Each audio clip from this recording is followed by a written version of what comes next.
राजस्थान, हिमालय की तलहटी, शांतनु का आश्रम। गंगा किनारे सुबह का समय, गंगा की कल कल ध्वनि और चीड़ के वृक्षों की सुगंध हवा में है। साधु शांतनु 30 वर्ष आश्रम के बाहर ध्यानमग्न है। उनकी भगवा वस्त्र और शांत चेहरा उनकी तपस्या को दर्शाता है। गांव वाले उनके ज्ञान और सादगी की प्रशंसा करते हैं। शांतनु आंखें बंद किए ध्यान में है। पृष्ठभूमि में गंगा की ध्वनि। शांतनु का जीवन त्याग और भक्ति में बीतता है, पर उनके हृदय की गहराइयां कोई नहीं जानता। दोपहर का समय, सुनैना 22 वर्ष साधारण वस्त्रों में आश्रम की ओर आती है। उसकी आंखों में चिंता और चेहरे पर मासूम मुस्कान है। वह अपने बीमार पिता के लिए प्रार्थना की गुहार लेकर आई है।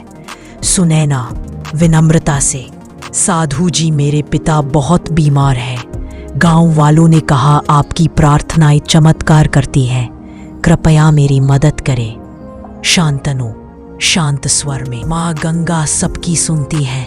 मैं तुम्हारे पिता के लिए प्रार्थना करूंगा।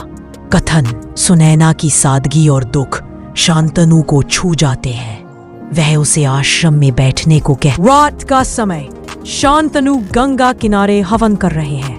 अग्नि की लपटें और मंत्रों की गूंज वातावरण को पवित्र बनाती है। सुनैना पास बैठी है।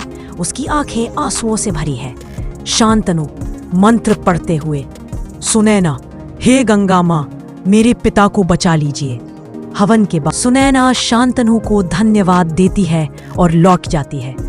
शांतनु उसकी भक्ति को नोटिस करते हैं। कुछ सप्ताह बाद सुनैना के पिता की तबीयत में सुधार है। वह आश्रम में प्रसाद और फूल लाने लगती है। शांतनु उससे दूरी बनाए रखते हैं, पर उसकी मासूमियत उनके मन को छूने लगती है। सुनैना मुस्कुराते हुए, साधु जी, ये फूल गंगा किनारे के हैं, आपके लिए लाई हूं। शांतनु हल्की मुस्कान के साथ, तुम्हारा मन बहुत निर्मल है सुनैना का आना अब रोज की बात हो जाती है। शांतनु के मन में एक अजीब हलचल शुरू होती है। सूरज गंगा में डूब रहा है। सुनैना और शांतनु किनारे पर बैठे हैं। सुनैना साहस जुटाकर शांतनु से एक गहरा सवाल पूछती है। सुनैना, साधु जी, क्या आपने कभी प्रेम किया है? शांतनु चौंककर, प्रेम तो ईश्वर के लिए होता है सुनैना। सांसारिक प्रेम बंधन है। सुनैना मुस्कुराते हुए, पर क्या ईश्वर प्रेम में नहीं है? क्या प्रेम करना पाप है? शांतनु जवाब नहीं दे पाते। उस रात उनकी समाधि भंग हो जाती है। सुनैना की बातें उनके मन में गूंजती हैं। एक शांत सुबह सुनैना शांतनु को अपनी लिखी कविता सुनाती है। शांतनु का मन भावनाओं से भर जाता है।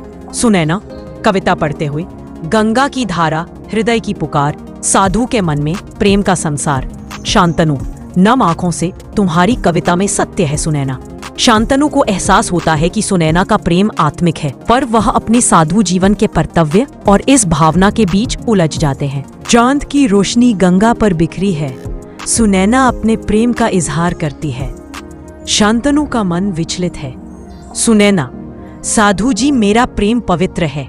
मैं आपसे कुछ नहीं मांगती, बस इसे स्वीकार करें जैसे गंगा हर बूंद को स्वीकार करती है।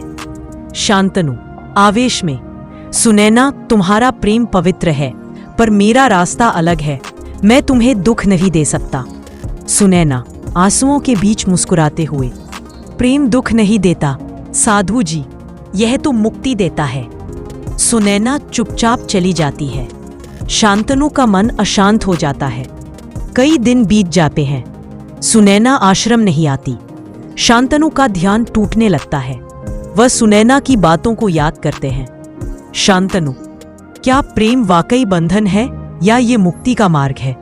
शांतनु का मन सुनैना के बिना अधूरा सा लगता है। वह पहली बार अपने साधु जीवन पर सवाल उठाते हैं। शांतनु सुनैना को ढूंढने गांव जाते हैं। वहां उन्हें पता चलता है कि सुनैना गांव छोड़कर चली गई है। एक पड़ोसी उन्हें सुनैना का पत्र देता है। पड़ोसी, साधु जी, सुनैना ने यह पत्र आपके लिए छोड़ा है। शांतनु पत्र को पढ़ने के लिए गंगा किनारे लौटते हैं। शांतनु पत्र पढ़ते हैं। सुनैना के शब्द उनके हृदय को छू जाते हैं। पत्र, प्रिय शांतनु, मैं जानती हूँ कि आपका जीवन ईश्वर का है, मेरा प्रेम आपकी तपस्या का हिस्सा बन गया है। मैं गंगा की तरह बहती रहूंगी और शायद कहीं किसी जन्म में हमारा मिलन होगा। आपकी सुनैना। कथन। शांतनु पत्र को हृदय से लगाते हैं। सुनैना का प्रेम उनकी तपस्या का हिस्सा बन जाता है। गांव वाले कहते हैं कि शांतनु की प्रार्थनाएं अब और प्रभावशाली हैं, क्योंकि उनमें सुनैना का प्रेम समाहित है। गंगा चुपचाप बहती रहती है, इस प्रेम कहानी की साक्षी बनकर।